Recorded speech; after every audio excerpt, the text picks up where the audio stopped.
Happy Friday, everybody. Hope you had a great week. Welcome to NASCAR Daily. I'm Shannon Spake. Awesome to be here with you today. Awesome that we're going to have racing on the track out at Phoenix. We'll tell you where you can catch all of the action starting today. And you're going to want to keep your eyes on the guys going over the wall this weekend because they're going to look different. We have Dion, Rocko, Williams, the pioneer of pit road here to tell you how it's going to look. All right, y'all, we're headed to Phoenix Raceway, and pit stops will be on full display this week. Why? Because pit stops matter this week. And if you know anything about pit stops, you gain and lose positions on pit road. The Jackman is the catalyst of that. He has a certain procedure that he does when he jacks the car up, indexes the right front tire, and runs around the car. He has to do that in a certain amount of time.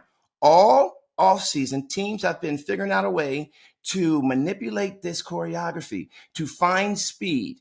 And it looks a little different now. And you'll be able to see it on display here at Phoenix, where pit stops matter the most. So let's look at last season.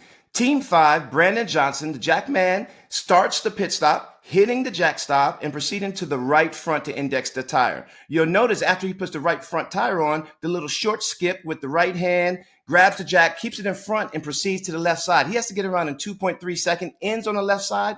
Majority of the Jackman did it this way. We'll call that the standard version. So we showed you the standard version. But if you know NASCAR, if you're not trying to get better, then what are we doing?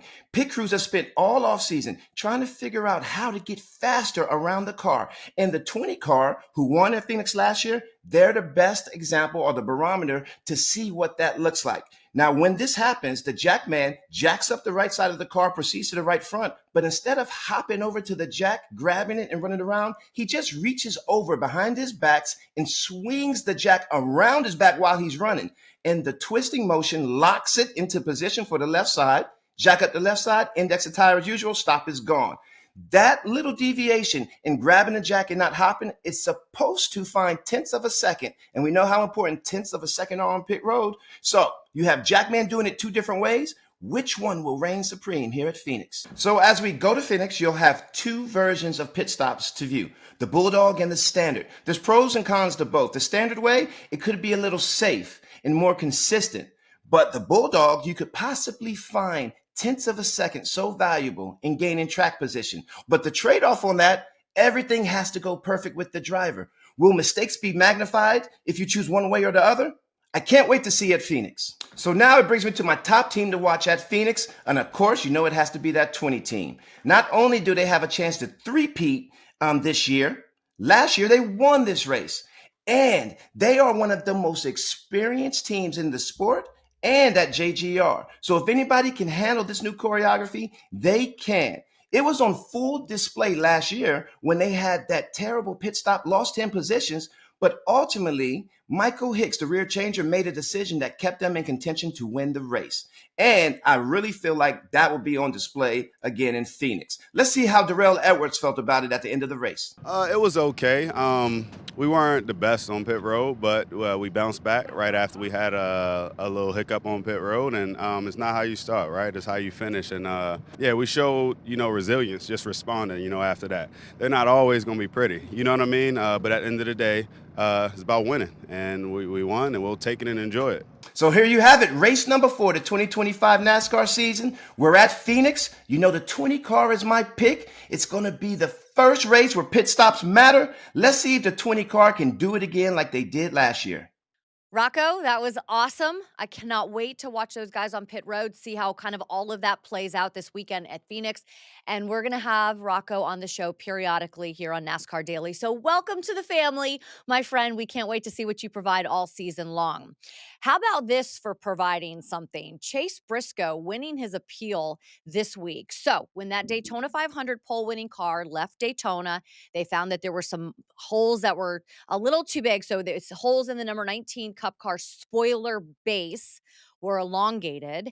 NASCAR did not like that, did not pass him in post-race inspection. docked him 100 points. So they appealed. They won the appeal this week, and the panel saying that they believe that some of those elongated holes were actually just a part of the process of them attaching that to the car. So not something that was a modification. So congratulations to Chase Briscoe, who, man, this is crazy. So he was 35th in the standings with just 30 points after that penalty, 41 points out of 16th. Now that he has those 100 points back, he is now he's now tied for 14th in the standings with 72 points.